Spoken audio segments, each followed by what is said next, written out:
Okay guys, so we're back. I'm in Photoshop and this screen may look different to y'all depending on how you have your settings established, but for me, I have mine set up to where it comes up with my menu this way. So it's pretty straightforward. As I said before, the size that we're wanting to go with is a final image that is 8 by 10. For mine, since it's horizontal, I want mine to be 10 inches wide and 8 inches tall. You can see here that the resolution is 72 dpi or pixels per inch. I want to change this to 300 pixels per inch and everything else should be fine. So I'm going to now just accept this and let it open up my new document. So this is our artboard and I'm going to just start by placing embedded images. So I'm going to place embedded from my desktop, my frog and my fish. So I'm going to start with the frog, place him in there. I'll just hit enter because we'll come back and edit him in a minute. And then I'm going to place my fish. Okay, so I want to first resize the fish because I'm going to keep the background that's in this fish layer. So it already had the transform tool open when I imported it, or embedded it, I apologize. And so I just resized it and I'm going to hit my enter or return button so it'll keep it right there for me. I'm going to actually reorganize my layers so my frog layer is on top of my fish layer. And I'm going to look at these like this for a minute while I work on the coloration of my frog. So first things first is I want to make the tone of both of my images match. So I'm going to come in here with my frog layer selected and I'm going to go to my adjustments and curves. And I'm going to adjust this to kind of brighten it up a bit and add a little more contrast. You can see the difference in the frog's skin and the fish being really smooth here. So this is something we're going to have to work with a little bit in our actual image. I like how the amount of light on the two animals is similar and it's coming from a similar direction, so that'll be pretty good as well. So now that we have it to where my two images, the blues are a little brighter and the light value is similar, I'm going to pull my frog back up here and, well, first I say that, but let me make sure that I know exactly what I'm wanting. I want my frog's face to be about this area. So I'm seeing that I need about this much, so about this much of my frog. I want to take this area here up. So that being said, I need to start working on my selection. I can do this with my magnetic lasso tool or my polygonal lasso tool, to just name two ways. You can see the magnetic lasso tool doesn't have enough contrast really to work well with this. So let's do this today with the polygonal lasso tool. I honestly prefer the polygonal lasso tool because I feel like it gives me more control. And I can always smooth it later. So we're going to come through here.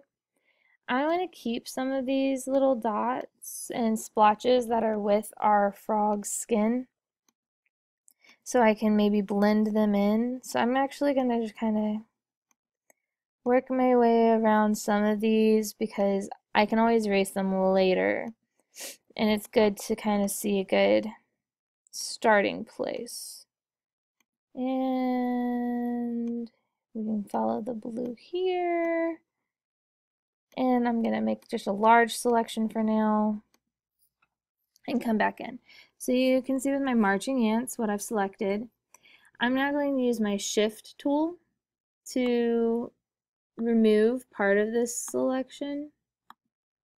Totally makes it easier adding and subtracting pieces of the selection. That way you can pause between making detailed selections. So going around his little nose area,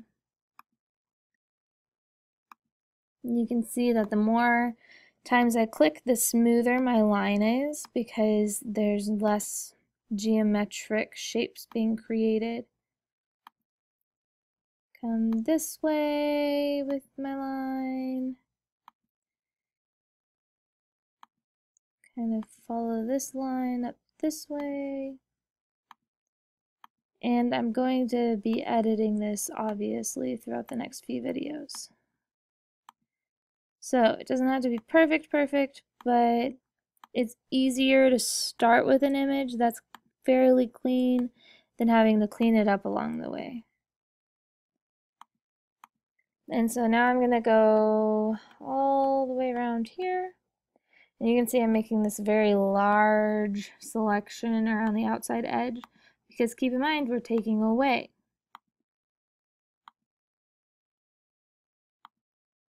And there we go.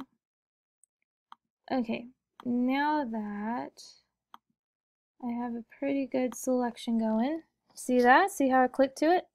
I want to actually make a copy of this, so copy, and put it on a new layer, paste it on there.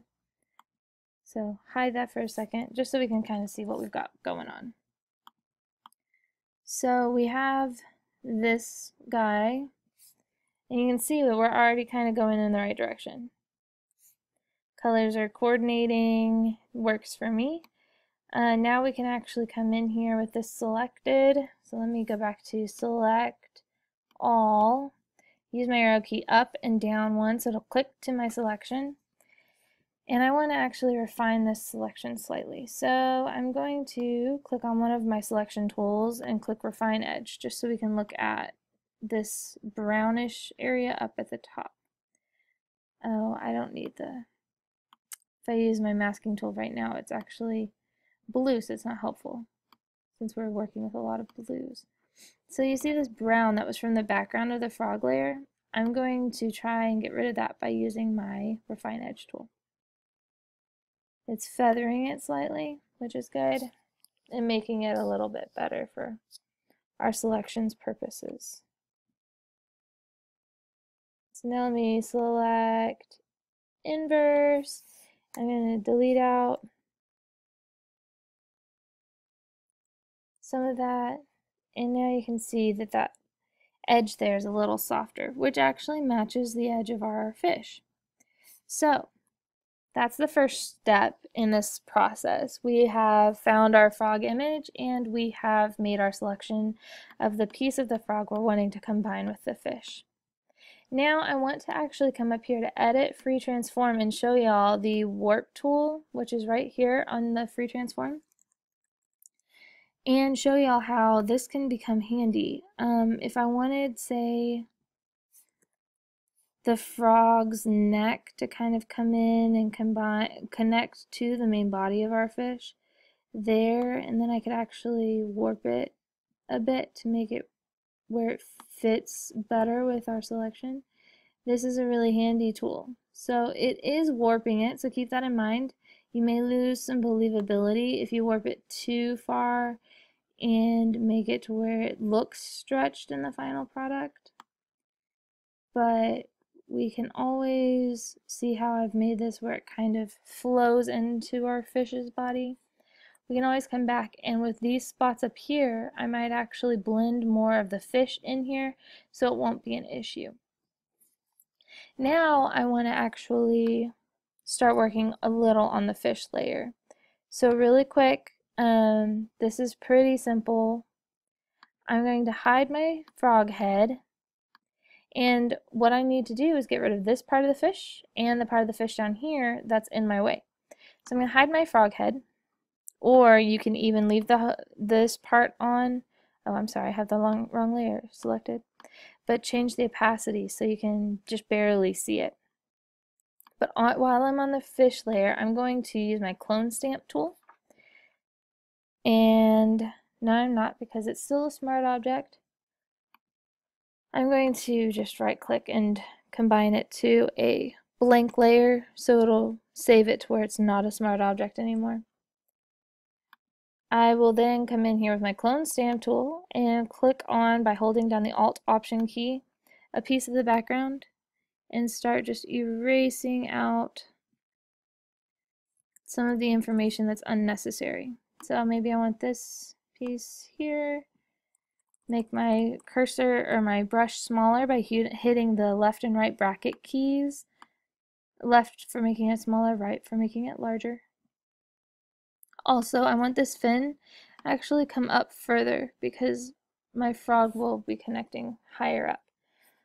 So you can see that that's kind of blended. Now, same with over here. I want to take this information and kind of just fill it in here. So it's a little bit more believable. Okay, so now that I've done those two things, let me turn the opacity back up on my frog's head and we can see how it's starting to work. Great, okay. In the next video, we are going to work on blending and how to actually blend our two animals together to where they look like one animal in a very believable way.